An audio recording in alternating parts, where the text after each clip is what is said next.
Transfer করে দেবো, সে police ভাই করবে কি? যদিও পুলিশের সিট দ্বারা যুক্ত হওয়া দরকার, কারণ এই তৃণমূলকে তেল লাগিয়ে তারা চাকরি পায়নি, মেধার ভিত্তিতে তারা চাকরি পেয়েছে। তাহলে পুলিশের যে অত্যাচার, আমার এক ভাই বললেন, এই অত্যাচার বন্ধ কিভাবে হবে? হাবিব ভাই অত্যাচার বন্ধ করবে সম্ভব? হ্যাঁ, হাবিব ভাইকে যদি আপনি আগামী দিনের পুলিশ মন্ত্রী বানান, তারপরে যদি অত্যাচার না বন্ধ হয়, প্রশ্ন হাবিব ভাইকে করতে হবে। এখন আপনি ভোট দিয়ে মমতা ব্যানার্জিকে পুলিশ মন্ত্রী বানিয়েছেন, মমতা ব্যানার্জি আপনাকে গিফট দিচ্ছে বিনামূল্যে, আপনার নামে মিথ্যে মামলা।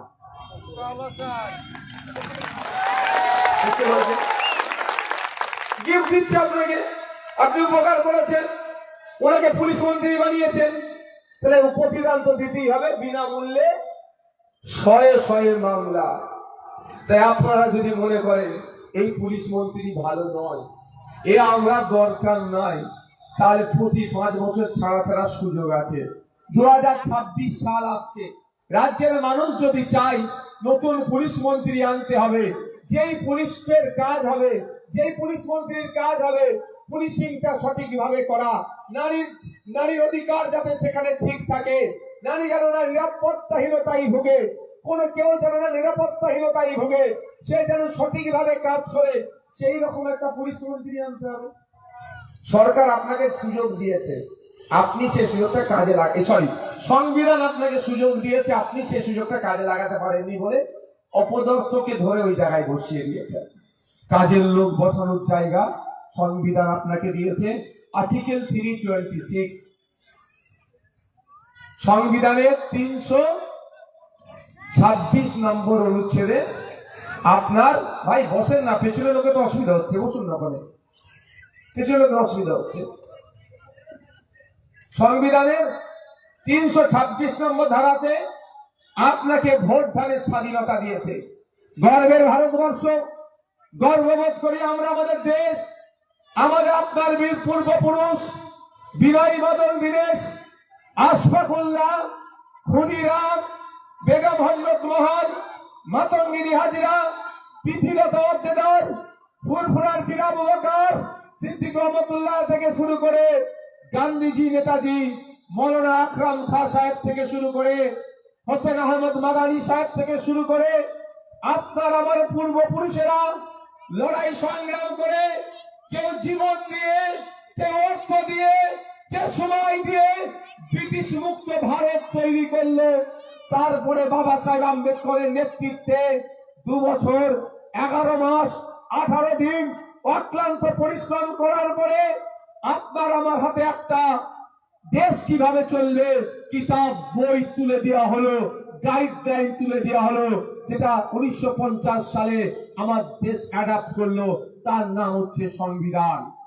সেই সংবিধানের যদি আমরা সঠিকভাবে ব্যবহার করতে পারি, এক একটা অনুচ্ছেদকে, এক একটা সেকশন, এক একটা ধারাকে, আর্টিকেলকে যদি আমরা মান্যতা দিয়ে চলি, আমাদের সামনে কেউ পেরে উঠতে পারবে না, আমাদেরকে কেউ আটকাতে পারবে না। সংবিধানকে সামনে রেখে সুপ্রিম কোর্ট, হাইকোর্ট, জাজেস কোর্ট, সংবিধানকে সামনে রেখে ট্রাইব্যুনাল তৈরি হয়েছে। সংবিধানকে সামনে রেখে প্রধানমন্ত্রী, রাষ্ট্রপতি, মুখ্যমন্ত্রী সবটাই তৈরি হয়েছে। সংবিধানকে সামনে রেখে আপনার আমার ভোট দানের স্বাধীনতা হয়েছে। এই যে ভাই বলছিলেন পুলিশের অত্যাচার, একটু আমি শুনিয়ে দিতে চাই। 2025 সালে 6 নভেম্বর সুপ্রিম কোর্টে একটা জাজমেন্ট এসেছে, অবজারভেশনকে একটা বিষয়কে রেখে, যে পুলিশ কাকে কখন কিভাবে আমি দেখেছি, আবার দেখে আপনাকে রাত্রে সেই জাজমেন্টে বলা হচ্ছে আপনাকে গ্রেফতার করলে লিখিত দিতে হবে গ্রেফতারের কারণ। কি করতে হবে? লিখিত দিতে হবে গ্রেফতারের কারণ। কোর্টে প্রডিউস করার 2 ঘন্টা পূর্বে হলেও আপনাকে সেই কাগজ বুঝিয়ে দিতে হবে। কিন্তু আজকে আপনাকে বলুন, রাতের অন্ধকারে আপনার বাড়ি মহিলা সদস্য থাকার ফলেও রাতের অন্ধকারে আপনার বাড়ি এসে তাণ্ডব চালিয়ে কাউকে তুলে নিয়ে চলে গেল কি? আপনি বিরোধী দল করেন, আপনি অন্যায়ের প্রতিবাদ করেছেন, বা আপনি XYZ করেছেন।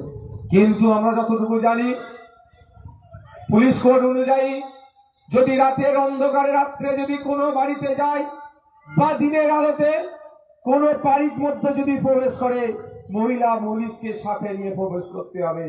এটা আজকাল আর দেখাই যায় না। অন্যায় কাজ করছে, এই অন্যায় কাজ করলে কি করবেন? আইন হাতে তুলে নেবেন? একদম না, এর বিরুদ্ধে আটকাতে হবে। সেই জন্য এই অন্যায় কাজ না হয়, আপনি ভোট দিয়ে পুলিশের যিনি DGP, director general of police, পুলিশের যিনি সর্বোচ্চ কর্তা, তার মাথায় একজনকে বসিয়ে দিয়েছেন। তার নামটা হচ্ছে পুলিশ মন্ত্রী। পুলিশ মন্ত্রী আমাদের লোক, মানে ভোটারের লোক। সে নজর রাখবে তার আন্ডারে পুলিশগুলো সঠিক কাজ করছে কি ভুল কাজ করছে। পুলিশ মন্ত্রী সব সময় সজাগ থাকবে, পুলিশ ঠিক কাজ করছে কি ভুল কাজ করছে। পুলিশ যদি ভুল করে আমরা অভিযোগ দেব পুলিশের বিরুদ্ধে। ওসি যদি ভুল করে এসপি থেকে ডিজিপি এবং পুলিশ মন্ত্রীর কাছে। পুলিশ মন্ত্রীর কাজ হবে ওটাকে ভেরিফাই করা, সত্যতা করা, ডিপার্টমেন্টাল প্রসিডিওর অনুযায়ী ডিপার্টমেন্টাল কোয়ারি করা। যদি পুলিশ ভুল করে থাকে তার বিরুদ্ধে ব্যবস্থা গ্রহণ করা। এটা হচ্ছে সিস্টেম। এই সিস্টেমটা হয় ভোলাতে পিটিয়ে মেরে দিল আবু সিদ্দিক হালদারকে। আমরা ভুল ভেবেছিলাম পুলিশ মন্ত্রী ব্যবস্থা গ্রহণ করবে, করেনি। বাধ্য হয়ে আমরা হাইকোর্টে যে মামলা করলাম। কিন্তু কেন মামলা করতে হবে? যেই দেখুন, আমি পুলিশে যেমন আজকে সমালোচনা করছি, পুলিশের পক্ষ আমি কথা বলি। একটা পুলিশ 8 ঘন্টার বেশি ডিউটি করবে কেন ভাই? সরকারি কর্মচারী হোক আর বেসরকারি কর্মচারী হোক, তিনি 8 ঘন্টার বেশি ডিউটি করবে না। যদি 8 ঘন্টার বেশি ডিউটি করে ওভার টাইম দিতে হবে। তাহলে আমাদের পুলিশ কেন 10 ঘন্টা, 12 ঘন্টা, 14 ঘন্টা ডিউটি করবে? যেমন আমরা সওয়াল করি, যেমন আমরা বলি পুলিশের শূন্য পদ পূরণ করতে হবে। প্রায় 2.5 লক্ষ শূন্য পদ আছে, আর মমতা ব্যানার্জি থানা বাড়িয়ে চলেছে। আমার পুলিশ ভাইদের উপরে অতিরিক্ত চাপ হয়ে যাচ্ছে, এটা যেমন কমাবার কথা বলি। আমার পুলিশ ভাই সহ সরকারি কর্মচারীদের কেন্দ্রীয় সমাহারে দিয়ে পাচ্ছে না কেন? যে আওয়াজ তুলি পুলিশদের হয়ে যেমন সওয়াল করি, একই ভাবে যে পুলিশ নোংরামি করে তাকেও কিন্তু আমরা আইনের মাধ্যমে বুঝে নিই, তারও আমরা সমালোচনা করি। আমার বলার ভাইয়ের প্রশ্ন আমি উত্তর দিচ্ছি। আপনার এলাকায় পুলিশই অত্যাচার হচ্ছে, এই অত্যাচারটা কমাবে কে? তার জন্য আপনারা 2021 সালে একজনকে ভোট দিয়ে পুলিশ মন্ত্রী তৈরি করেছেন। সে অত্যাচার কমাবে, সে আপনার অত্যাচার কমাচ্ছে না। আমি আপনাকে বলি, ওই পুলিশ মন্ত্রীদের হয়তো নির্দেশে অত্যাচার আপনাদের উপরে হচ্ছে। তাহলে আমাদেরকে ভাবতে হবে, নতুন পুলিশ মন্ত্রী আনতে হবে। নতুন পুলিশ মন্ত্রী আনার সময় কবে? 2026 সালে। বাংলায় নতুন পুলিশ মন্ত্রী আনবো তো নাকি আমরা? যারা আনতে চায় হাত তুলে দেখান তো। এই বাংলায় নতুন পুলিশ মন্ত্রী আনতে হবে তো নাকি? আমাদের মনের মতো পুলিশ মন্ত্রী আনবো, আমরা সেটা তৈরি করতে পারবো মনের মতো। যে পুলিশ মন্ত্রী পুলিশকে সঠিকভাবে কাজ করাবো, পুলিশকে তোলার কাজে রাখবো না, পুলিশকে মাসোহারা তোলার কাজে লাগবো না। পুলিশের কাজ এলাকায় ল অ্যান্ড অর্ডার দেখা, সেটাই সে দেখবে, নির্বিঘ্নে দেখবে। আমার ছেলে ওর ছেলে কোনো কথা হবে না। যে অন্যায় করবে তাকে আইনের মাধ্যমে জব্দ করবে আমার পুলিশ। এই পুলিশ মন্ত্রী আনবো আমরা। এই সিস্টেমটা পরিবর্তন করতে হবে। বন্ধুগণ, আজকে আপনারা দেখেন বেশ কিছু বিষয়ের উপরে সামনে রেখে আমাদের অধিকার সভা, অধিকার সমাবেশ, আমাদের অধিকারের জন্য আমরা এখানে এসে উপস্থিত হয়েছি। আমরা অধিকার থেকে বঞ্চিত হচ্ছি, আমরা সে অধিকার ফিরে পেতে চাইছি। আপনারা জানেন মমতা ব্যানার্জি এই সময়ে সব থেকে বড় ক্ষতি যদি করে থাকে সেটা হচ্ছে সার্টিফিকেটে চুরি করেছে, দলিতদের ক্ষতি করেছে, মুসলমানের ক্ষতি করেছে, আদিবাসীর ক্ষতি করেছে, পিছিয়ে বর্গের মানুষের ক্ষতি করেছে। সব থেকে বড় যদি ক্ষতি করে থাকে সেই ক্ষতি করার নাম হচ্ছে সার্টিফিকেটে ক্ষতি করেছে। আপনারা শুনলে অবাক হবেন, পশ্চিম বাংলায় 1 কোটি আদিবাসী নয়, কিন্তু মমতা ব্যানার্জির আমলে 1.5 কোটি সার্টিফিকেট দেওয়া হয়ে গেছে আদিবাসীদেরকে। তাহলে ভাবুন, 50 লক্ষ দুধে পানি মিশানো হয়েছে। যে আদিবাসী নয়, সে আদিবাসীদের যে অধিকার সেগুলোকে কাড়ার চেষ্টা করছে। আর এদিকে মমতা ব্যানার্জির আদিবাসী প্রেমে তিনি বিভোর হয়ে যাচ্ছেন। কিন্তু প্রকৃত অর্থে আদিবাসীদেরকে যদি আপনি উন্নয়ন চান, তাহলে আদিবাসীদের শিক্ষায়, চাকরিতে যথাযথ সংরক্ষণের ব্যবস্থাটা করতে হবে। কিন্তু আমরা কি দেখছি, আদিবাসী কোটাতে নন আদিবাসীরা চাকরি করছে। আমরা কি দেখছি, যে আদিবাসী নয়, আদিবাসীদের সার্টিফিকেট নিয়ে আদিবাসী সেজে সেই জায়গাটাকে কেড়ে নিচ্ছে। একইভাবে যারা দলিত নয়, দলিত সেজে দলিতের কোটাতে তার অধিকার, প্রকৃত দলিতের অধিকারকে কেড়ে নিচ্ছে। তাই বন্ধুগণ, এই রাজ্য সরকার মুসলমানদেরকে নাকি তোষণ করছে, মুসলমানদেরকে নাকি খুব ভালোবাসছে। সে মুসলমানদেরকে কতটা ভালোবাসছে তার আমি গুটি কয়েক উদাহরণ আমি দিয়ে যাবো আজকে, শুনবেন আপনারা তো? কদিন আগে যুব ভারতী স্টেডিয়ামে একটা ঝামেলা হলো, দেখলেন তো? হয়েছে মেসিকে দেখতে পেল না। স্টেডিয়ামের মধ্যে কারা ঢুকেছিল? সব বৈধ লোক, যারা দূরের চেয়ারে বসেছিল। কারণ তারা কেউ 4,000, কেউ 6,000, কেউ 7,000, কেউ 10,000, কেউ 12,000, কেউ 15,000 টাকার টিকিট কেটে গ্যালারিতে গিয়ে বসলো। সবার হাতে কিন্তু টিকিট ছিল ভাই, বৈধ পাস ছিল। টিকিট কেটে গিয়ে বসলো, কিন্তু মেসিকে দেখতে পেল না। আজকে আপনাদের হাতে ওবিসি সার্টিফিকেট দিয়েছে, আজকে আপনাদের হাতে ওবিসি নিয়ে কম্পিটিশনে পাঠাচ্ছে। আপনি ফর্ম ফিল আপ করবেন, পরীক্ষা দেবেন, কিন্তু চাকরিতে আপনার নাম আসবে না। এই ক্ষতি মমতা ব্যানার্জি মুসলমানদের সাথে করেছে। তাহলে জবাব আমাদের দিতে হবে, জবাব দিতে হবে তো নাকি? আওয়াজ দিয়ে বলেন। সার্টিফিকেটের নাম কাস্তে থাকে, কোনো লাভ হবে না। যেমন হাতে টিকিট থাকার পরে মেসিকে দেখতে পেল না, ঠিক একই ভাবে সার্টিফিকেট আপনার হাতে থাকবে, আপনি ওবিসি কোটায় ফর্ম ফিল আপ করবেন, সব করবেন, আপনার আসবে না নাম। তার প্রমাণ হচ্ছে উচ্চ শিক্ষায় যে সংরক্ষণ আছে, হায়ার এডুকেশনের যে সংরক্ষণ আছে, আপনি অ্যাপ্লাই করবেন, ফিস কাটবেন, সব করবেন।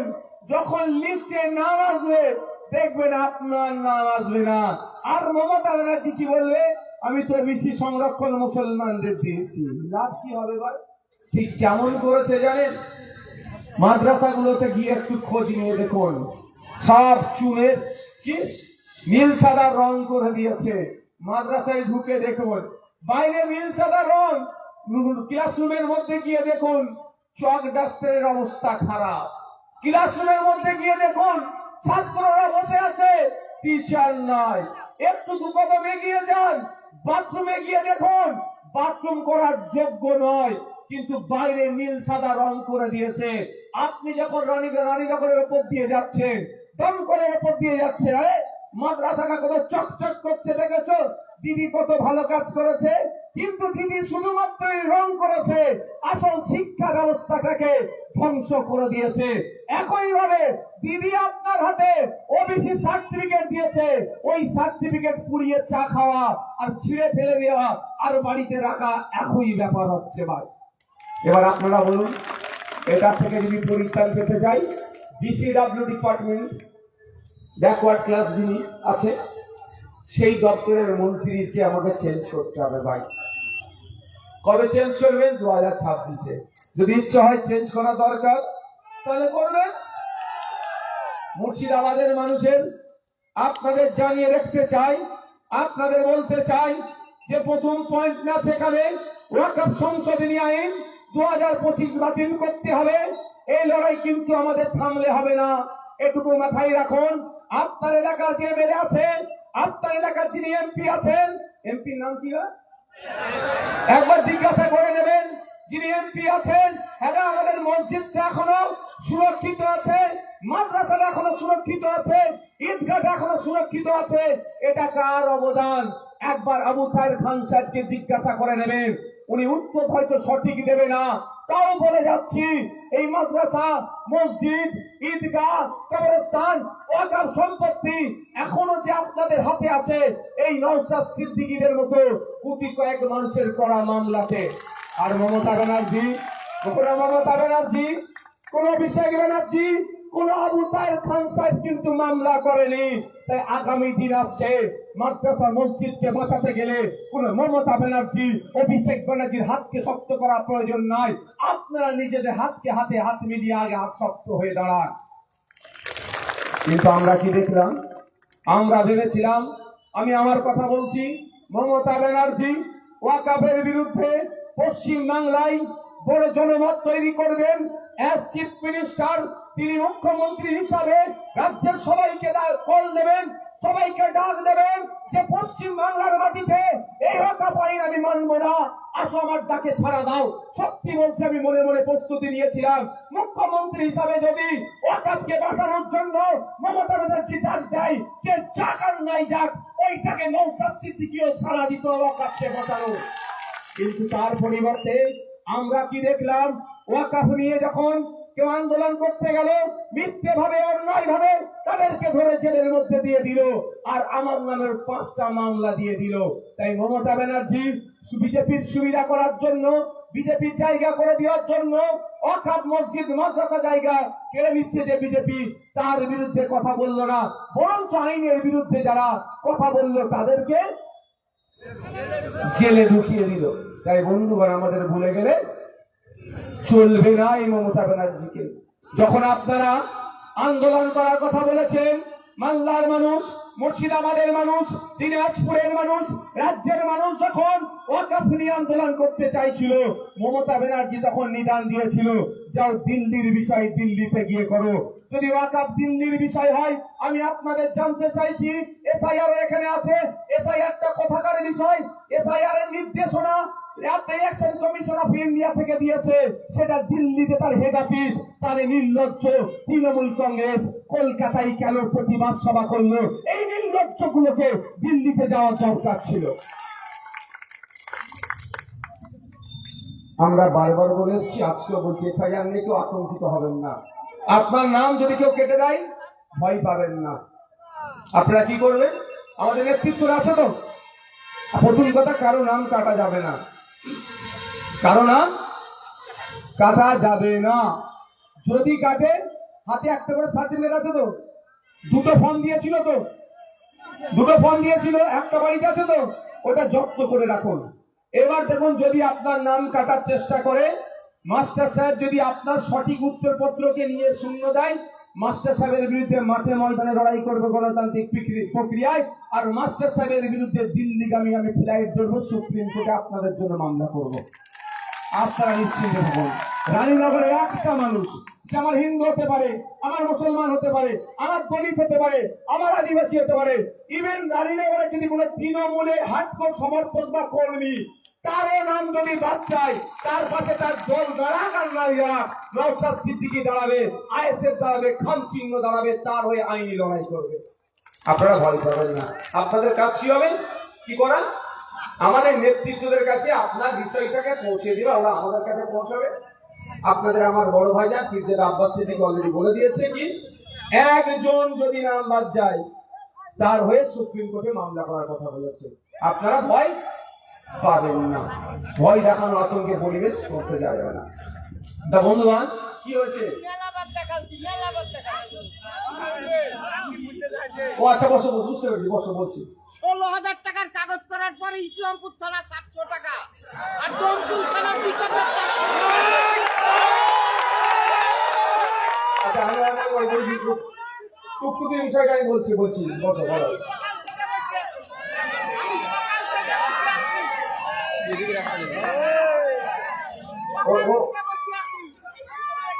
সত্যি ওনার অনেকটাই সমস্যা হচ্ছে। আমি বিষয়টাকে বলবো, একবার শুনলাম তো, একবার শুনেছি তো যেটা বলছিলাম।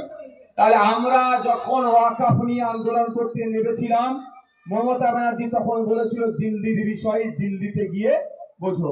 সামনে 2026 বিধানসভা নির্বাচন আসছে, যখন ভোট চাইতে আসবে আমরা আমার বাড়ির সামনে কাগজে লিখে মেরে দেব যে ওয়াকাফ মাদ্রাসা মসজিদ ঈদগাহ বাঁচানোর জন্য আপনারা আমাকে দিল্লি যাওয়ার কথা বলেছেন, ভোটটাও আপনারা দিল্লিতে গিয়ে নেবেন। জানে তো? আর একটা ওয়াদা আমার সাথে করতে হবে, আগে শুনে নিন। ওয়াদা আমি এটা করাবো না যে আমাদের পার্টিকে আপনি ভোট দিন, এ কথা আমি ওয়াদা করাবো না, কিন্তু একটা ওয়াদা করব আজকে একসাথে, যে আমার মাদ্রাসা মসজিদ ঈদগাহকে বিজেপি কেড়ে নিতে চাইছে, আর এই বিজেপিকে মমতা ব্যানার্জি কারা সুযোগ দিচ্ছে, তাহলে আমরা আগামী নির্বাচনে বিজেপিকে তো ভোট দেওয়ার প্রশ্নই আসে না আমাদের, তৃণমূলকে আমরা ভোট দেবো না। এই ওয়াদা করবেন আমার সাথে? যারা আওড়েন হাত তুলে রাখুন, আগাবেন না।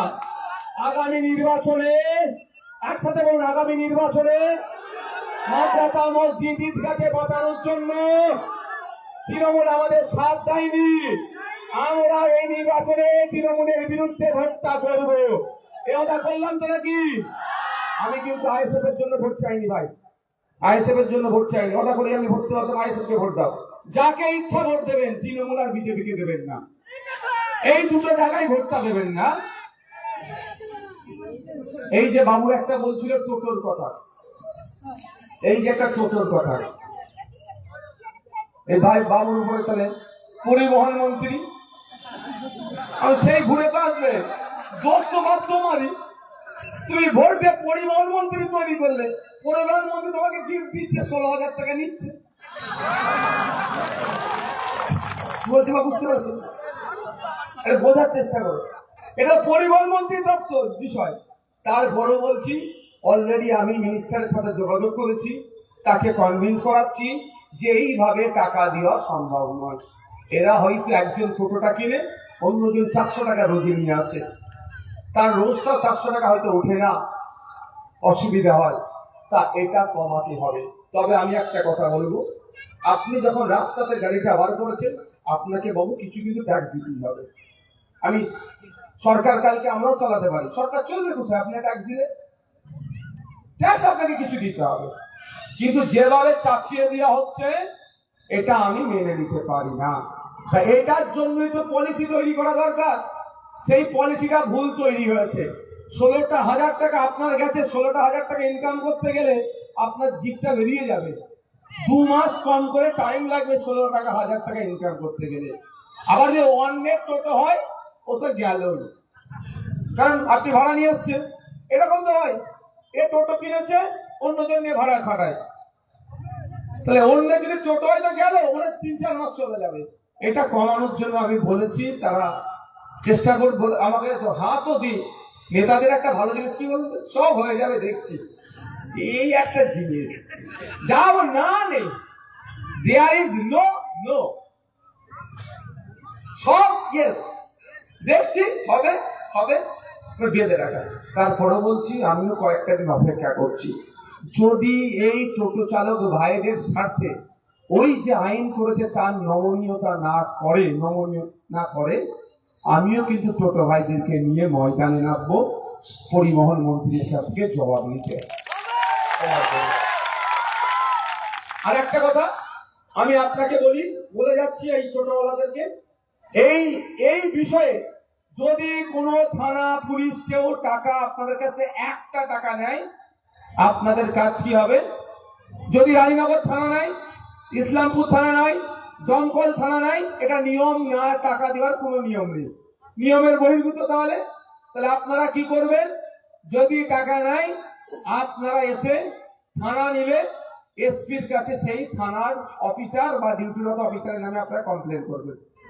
কমপ্লেন করে অভিযোগ পত্রটা আমার কাছে পাঠাবেন, মেল করবেন, আর অভিযোগ পত্র দেখবেন বিধানসভায় নওশাদ সিদ্দিকী তুলে পুলিশ মন্ত্রীকে দেখাবে।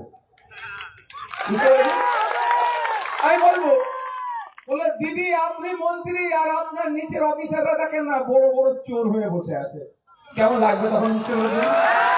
আর ভালো করে জানেন, আমার পেছনে কাউকে টিউনিং করা নাই, আমি দাদা দিদি কাউকে চিনবো না, হিন্দু মুসলমানের সমস্যা বুঝবো না, আমি মানুষের কথা বলে যাব। হিন্দুর উপর অত্যাচার হলেও বলবো, মুসলমানের উপর অত্যাচার হলেও বলবো, দলিত আদিবাসী যার উপরে অত্যাচার হবে আমি বলে যাব, কারণ আমার পেছনে কেউ টিউনিং করার নাই। বড় ভাইজান বলেছে তুই যা ইচ্ছা বলে যা সংবিধানের গণ্ডির মধ্যে থেকে, তো আমি সংবিধানের গণ্ডির মধ্যে থেকে কাউকে আমি পরোয়া করি না ভাই, এটা আমার অহংকার নয়, আমি সংবিধানকে মান্যতা দিয়ে চলি। তো আপনাদের সাথে যদি কেউ আগামী দিনে কোনো পুলিশ এ ধরনের টাকা চায়, এটা অন্যায়, তাহলে আপনারা কি করবেন? কি করবেন? একদম এসপি কে যেতেও হবে না, এসপি অফিসে যেতেও হবে না, পাড়ায় ফিরে এসে দেখবেন ছেলেটা যারা অ্যান্ড্রয়েড সেট নিয়ে ঘুরে সব মেল করতে জানে, বলে বাবু একটা মেল করে দেবে এসপি কে, ঠিক আছে? এই কাজটা আপনারা করবেন। বন্ধুগণ, আমরা গঙ্গা পদ্মা ভাঙন নিয়ে চিন্তিত। একটা জিনিস আপনারা এখানে মুর্শিদাবাদে মালদাতে একটা ছড়ানো হয়, কি গঙ্গা ভাঙন নাকি রোধ করা যাবে না, পদ্মা ভাঙন নাকি রোধ করা যাবে না। আচ্ছা, এটা হতে বিশ্বাস করা যায়? আপনারা বলুন।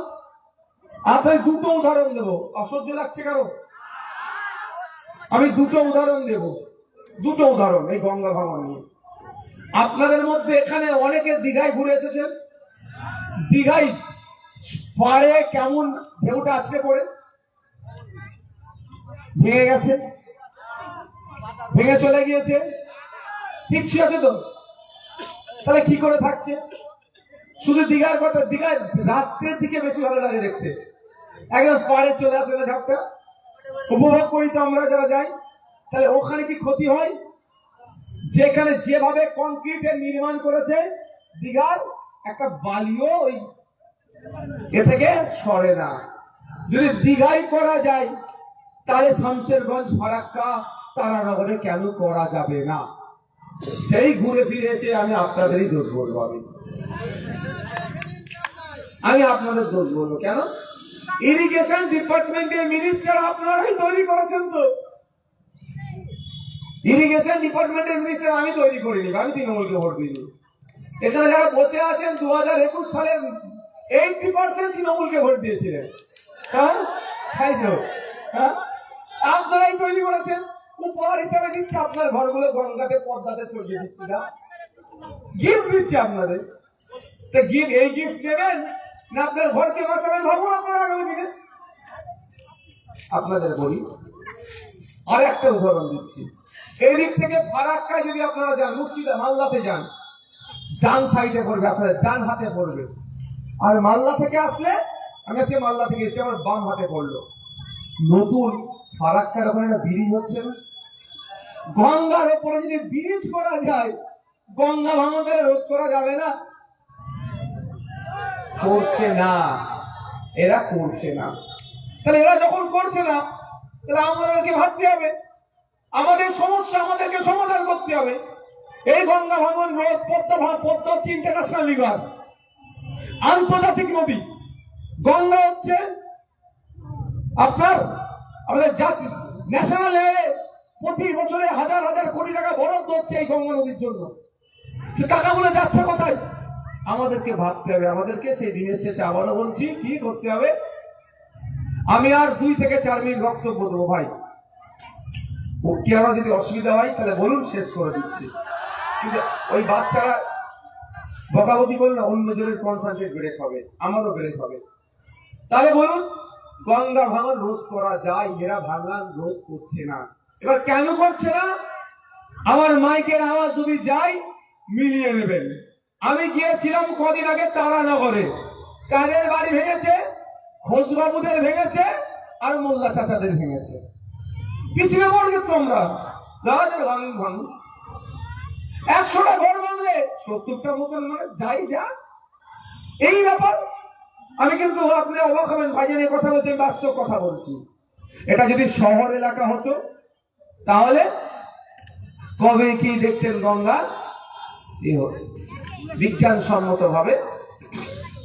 কিন্তু আপনাদের প্রশ্ন, মুর্শিদাবাদের গঙ্গা ভাঙন বিধানসভায় কতজন চর্চা করছে? মুর্শিদাবাদের গঙ্গা ভাঙন এমপিরা কি লোকসভায় চর্চা করছেন? এই লোককে আপনারা ভুল পাঠিয়েছেন। কিন্তু আপনারা আমাকে ভোট দেননি 2021 সালে। আমাকে 1,09,000 মানুষ ভাঙনের ভোট দিয়ে 26 সালের 151টি ভোটের লিড দিয়ে আমাকে বিধানসভায় পাঠিয়েছে। আমি শুধু ভাঙড়ের মানুষের নয়, এই মুর্শিদাবাদের গঙ্গা ভাঙন নিয়েও আপনাদের জন্য আমি বিধানসভায় বলেছি, কিন্তু আপনাদের ভোট নিয়ে মুর্শিদাবাদের বিধায়করা সেই অর্থ শব্দ খরচ করেনি। তাই আগামী দিন আসছে মুর্শিদাবাদের দুর্দশার কথা আইনসভায় তুলে ধরার জন্য। মুর্শিদাবাদ থেকে, মুর্শিদাবাদের ভালো ভালো নেতৃত্ব থেকে তুলে নিয়ে আমরা যাব। আপনাদের এখানে স্বাস্থ্যের বেহাল দশা। স্বাস্থ্যমন্ত্রীর কাজ কি? একটা স্বাস্থ্য পরিষেবা ফিরিয়ে নিয়ে আসা। আপনাদের স্বাস্থ্যের দুরবস্থার কথা কেউ বলে? আপনাদের এখান থেকে দমকল কত দূর? হ্যাঁ, দমকলের সুপার স্পেশালিটি হসপিটাল আছে। খবর পেলাম ওখানে এক্সরে মেশিন আছে, টেকনিশিয়ান নাই, হয় না। হ্যাঁ, চুরি হয়ে গেছে এর মধ্যে। ওরে বাবা, চুরি হয়েছে না চুরি করিয়ে দিয়েছে। যাক, আমি আপনাদের বলি, এখানে আমি আর বক্তব্য দীর্ঘায়িত করবো না, সন্ধ্যার আজান হয়ে আসছে। আচ্ছা, আপনাদেরকে হেভি ট্রিটমেন্ট নিতে গেলে কোথায় যেতে হয়? হয় কলকাতার সরকারি হসপিটালে, অন্যথায় প্রাইভেট হসপিটালে, জেলার। এই দুটো জায়গায় তো, এর বাইরে তো আর পান না। জেলাতে গেলেও হয় না, দমকলে গেলেও হয় না। আচ্ছা, আপনারা কি এইভাবে আপনাদের জীবন চলবে? না, এটার পরিবর্তন হওয়া দরকার। আমি আপনাদের এখানে কথা দিয়ে যেতে পারি, যদি পশ্চিম বাংলার মানুষ, শুধু মুর্শিদাবাদের নয়, পশ্চিম বাংলার মানুষ যদি আগামী দিনে সঠিক স্বাস্থ্যমন্ত্রী তৈরি করতে পারে, সেই স্বাস্থ্যমন্ত্রীর কাজ হবে আইএসএফ পার্টির কাজ হবে। আমাদেরকে যদি আপনারা সুযোগ দেন, আমরা আপনাদের কথা দিয়ে যাচ্ছি, স্বাস্থ্য ব্যবস্থার আমূল পরিবর্তন করব। আপনাকে আর পিজি হসপিটালে ডক্টর দেখাতে যেতে হবে না। মুর্শিদাবাদের মানুষের কাছে পিজি হসপিটাল উঠে মুর্শিদাবাদে আসবে। পিজি হসপিটাল উঠে, আরজিকর উঠে, ন্যাশনাল মেডিকেল কলেজ উঠে, চিত্তরঞ্জন উঠে মালদাতে আসবে, দিনাজপুরে আসবে, ঝাড়গ্রামে যাবে, বাঁকুড়ায় যাবে, পুরুলিয়ায় যাবে। আমার বলার বক্তব্য এটাই, কলকাতার যে সরকারি স্টার হসপিটাল গুলো আছে, যে পরিষেবা কলকাতাতে দেওয়া হয় হসপিটাল গুলোতে, আপনার জেলাতে ওই ধরনের হসপিটাল 5 বছর আমরা সুযোগ পাবো। 26-এ নিয়ে আসলে 31 পর্যন্ত থাকবো। এই 5 বছরে 5টা জেলাতে আমরা কলকাতার মতো পিজি বড় হসপিটাল তৈরি করে দেখিয়ে দেব। আপনাদের হাতে নির্ভর, আমি পারবো না। আমি জোর করে মা ভোট দাও, নালে তোমার এই বন্ধ, রেশন বন্ধ করতে বের করবো, আমার দ্বারাই হবে না ভাই। কিন্তু আমি কি করব? যদি আপনি আমাকে সুযোগ দেন, কি বললাম, মুর্শিদাবাদে একটা পিজি তৈরি হবে। এবার আপনাদের উপর নির্ভর করছে। আমি রাতে, ভোটের আগের রাতে টাকা দেবো, বিরিয়ানির প্যাকেট দিয়ে ভোট নিতে পারবো না, আমার অত টাকা নাই।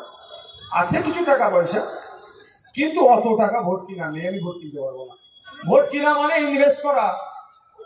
ভোটের আগের রাতে 1 কোটি 2 কোটি খরচ করলো, ইনভেস্ট করলো, ও ব্যবসা, ও কমার্শিয়াল মাইন্ডে টাকাটা দিচ্ছে আপনাকে 500,000 টাকা।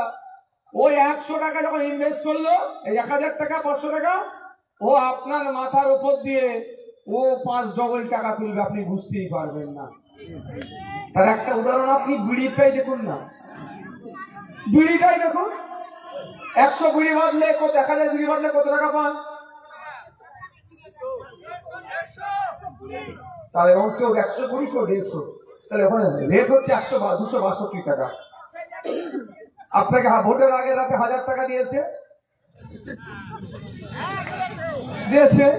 বোঝানোর জন্য বলছি, দিয়েছে। তুলতে তো হবে ভাই, তুলছে। টাকা নেবো না, 1000 টাকা 1200 টাকা আমি নেবো না ভোটের আগে রাতে, কিন্তু আমার অধিকার আমি বুঝে নেব। এই যে আপনাকে 1000 বিড়ি বেঁধে, 1000 বিড়ি বেঁধে ওই আপনার 262 টাকার রেট দিচ্ছে 150 টাকা, অন্যায় হচ্ছে। এই অন্যায়ের জন্য প্রতিবাদ কজন এমএলএ করেছে, কজন এমপি করেছে, খোঁজ নিয়ে দেখা যাবে ওরাই তো বকলের শোষণটা করছে, তুলে নিয়ে আয় আমার কাছে। বন্ধুগণ, একটু আপনাকে আমাকে চোখ কান খুলে চলতে হবে। যদি আমি চোখ কান খুলে না চলি, এই দুরবস্থা হবে। আমি যখন আসছিলাম, আজকে আমার ফোনে একটা ফোন আসে, ফোনটা আসে তখন উড়িষ্যা থেকে। সে পরিযায়ী শ্রমিক, পশ্চিম বাংলার নাগরিক, উড়িষ্যাতে পেটের জ্বালায় কাজ করতে গিয়েছে, তার উপরে অত্যাচার নামছে। এই উড়িষ্যা, বিহার, মহারাষ্ট্র, উত্তরপ্রদেশ, আপনার কেরালা, কর্ণাটকা কম অত্যাচার কিন্তু হচ্ছে না। বাংলায় কথা বললি আক্রমণ নেমে আসছে। তো এইটার সমাধান করবে কে? আবার বলবো, আপনি ভুল করেছেন। মুখ্যমন্ত্রী সর্বশেষে বলছি, সব থেকে বড় ভুল হয়েছে, ভুল মুখ্যমন্ত্রীকে ওই চেয়ারে বসানো। আপনার ভোট নালে মুখ্যমন্ত্রীর চেয়ারে বসতে পারতো না। আবার একটু সরে যান না, পেছনে অসুবিধা হচ্ছে। হেলমেট নিয়ে যারা আছেন একটু সরে যান না, দেখুন না পিছনে অসুবিধা হচ্ছে, যারা বসে আছে তাদের অসুবিধা হচ্ছে। আর আপনারা বসুন, বসে জায়গা আছে।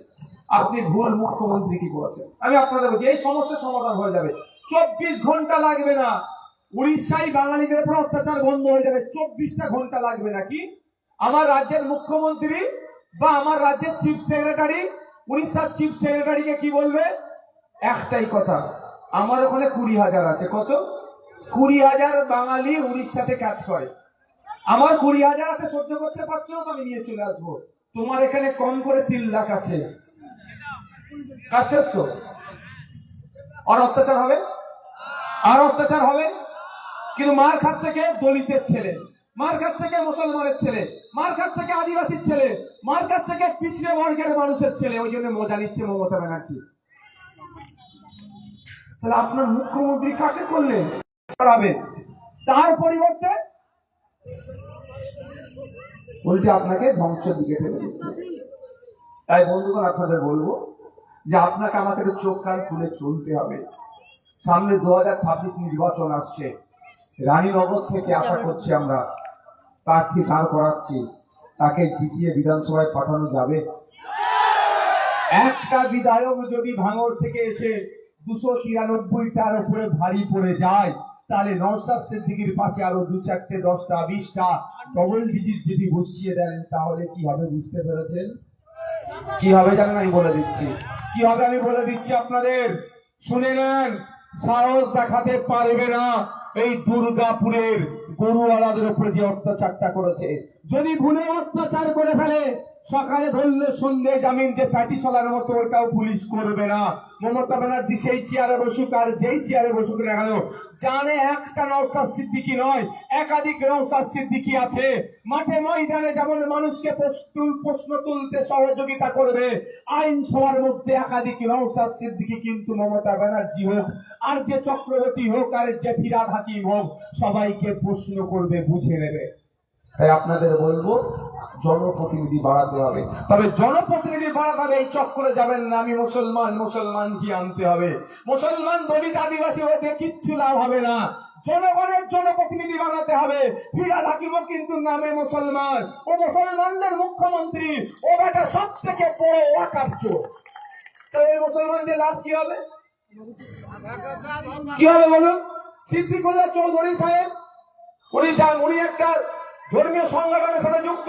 আমি সেই ধর্মীয় সংগঠনকে কিচ্ছু কথা বলবো না। সেই ধর্মীয় সংগঠনের কিন্তু স্বাধীনতা সংগ্রামের যথেষ্ট লড়াই অবদান আছে। কিন্তু চৌধুরী সাহেবের মতো মুসলমান লিডারদের লাভটাই কি হবে? কিছু লাভ হবে? আপনি তাহলে মুসলমান পাঠালেই লাভ হবে, এটা মাথা থেকে সরিয়ে দিন। আপনি বলবেন এবার আদিবাসী পাঠাবো, তাও লাভ হবে, মাথা থেকে সরিয়ে দিন। পশ্চিম বাংলার বিধানসভায় 18টা আদিবাসী সমাজের বিধায়ক আছে। একবারের জন্য তারা বলতে শুনলাম না আমি যে 1 কোটি আদিবাসী তুমি 1.5 কোটি সার্টিফিকেট কেন দিয়েছো, মাননীয় মুখ্যমন্ত্রী জবাব দাও, এটা আমি বলতে শুনলাম না। তাহলে আদিবাসীদের পার্টি আদিবাসীদের কি লাভ হবে? পশ্চিম বাংলার বিধানসভাতে 68টা দলিত সমাজের বিধায়ক আছে। এসসি রিজার্ভ সিট থেকে যারা গিয়েছে, তারা একবারের জন্য চিৎকার করে হাউসের বলতে আমি শুনলাম না যে মাননীয় মুখ্যমন্ত্রী বা বিসিডব্লিউসি, আমরা ওবিসি থেকে শুরু করে যারা এসসি কমিউনিটি যারা আছে, তাদের দুর্দশার কথা, সমস্যার কথা তুলতে শুনলাম না। 22% সংরক্ষণ আছে এসসি কমিউনিটির ভাইদের জন্য। 100টা সরকারি চাকরি হলে 22টা আমার দলিত হিন্দু ভাই পাবেন। তারা কত বড় ফ্যাসিলিটি পাচ্ছে, কিন্তু খোঁজ নিয়ে দেখা যাবে যে দলিত নয়, আপার কাস্ট, সে টাকা দিয়ে ওই দলিত ভাইয়ের চাকরিটা নিয়ে নিচ্ছে। সম্পূর্ণ ভাই অন্যায় হচ্ছে, কারণ 100 পয়েন্ট রোস্টারের বাইরে গিয়ে কাজ হচ্ছে। কিন্তু এই অন্যায় হচ্ছে, এই অন্যায়ের বিরুদ্ধে কথা বলার মতো 68 জন বিধায়ককে দেখতে পেলাম না। এই কদিন আগে আপনারা দেখেছেন পরীক্ষা কেন্দ্রে হাত থেকে শাখা খুলে পালা খুলে পরীক্ষা কেন্দ্রে ঢোকার কথা হচ্ছিল, পশ্চিম বাংলার কোন বিধায়ককে আওয়াজ তুলতে শুনলাম না। সেই সংযুক্ত মোর্চা আইএসএফ এর নওশাদ সিদ্দিকী আওয়াজ তুললো। তাই আমার বলার বক্তব্য, ধর্ম দেখে পাঠিয়ে লাভ হবে না, জনগণের জনপ্রতিনিধি তৈরি করতে হবে। মুর্শিদাবাদের কান্দিতে হাই স্কুলে যখন হিসাব নিয়ে যে সমস্যা তৈরি করেছিল, কোন মুর্শিদাবাদের বিধায়ক মুখ খোলেনি। সেই ভাঙনের বিধায়ক নওশাদ সিদ্দিকী এর প্রতিবাদ আইনসভার মধ্যে করেছিল। ধর্ম দেখে পাঠিয়ে কিচ্ছু লাভ হবে না, না শাখাওয়ালার কথা বলবে, না হিজাবের কথা বলবে। জনগণের জনপ্রতিনিধি পাঠান, মানুষের কথা বলবে, সমাজের কথা বলবে, শিক্ষার কথা বলবে, স্বাস্থ্যের কথা বলবে, মুর্শিদাবাদের বেহাল দশা নিয়ে কথা বলবে। মুর্শিদাবাদে 10 লক্ষ মানুষ থাকলে আমরা যতটুকু জানি একটা ইউনিভার্সিটি দেওয়ার দরকার।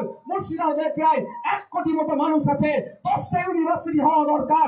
তার পরিবর্তে একটা কলেজকে ইউনিভার্সিটি করে দিয়েছে। কলেজ এখনো জানতে পারছে না আমি কল্যাণ ইউনিভার্সিটির মধ্যে আছি কি নাই, আমার মুর্শিদাবাদ ইউনিভার্সিটি জানতে পারছে না আমার আন্ডারে ছানা বাচ্চা কটা আছে। এই দুরবস্থা। তো এই শিক্ষার পরিবেশ ফিরিয়ে আনতে হবে, এই দুরবস্থা দূরীকরণ করে শিক্ষার পরিবেশ ফিরিয়ে আনতে হবে। 10 লক্ষ মানুষ থাকলে কম করে একটা ইউনিভার্সিটি দেওয়া দরকার। আপনার এখানে 1 কোটি মতো প্রায় মানুষ আছে, 10টা বিশ্ববিদ্যালয় হওয়া দরকার, কিন্তু দিচ্ছে। তাহলে এই দিয়ে চর্চা হচ্ছে কোথায়? হচ্ছে না ওখানে। সেই নওশাদ সিদ্দিকীকে চর্চা করতে হচ্ছে। দেউচা পাঁচামিরে আদিবাসীদের জায়গা কেড়ে নিচ্ছে।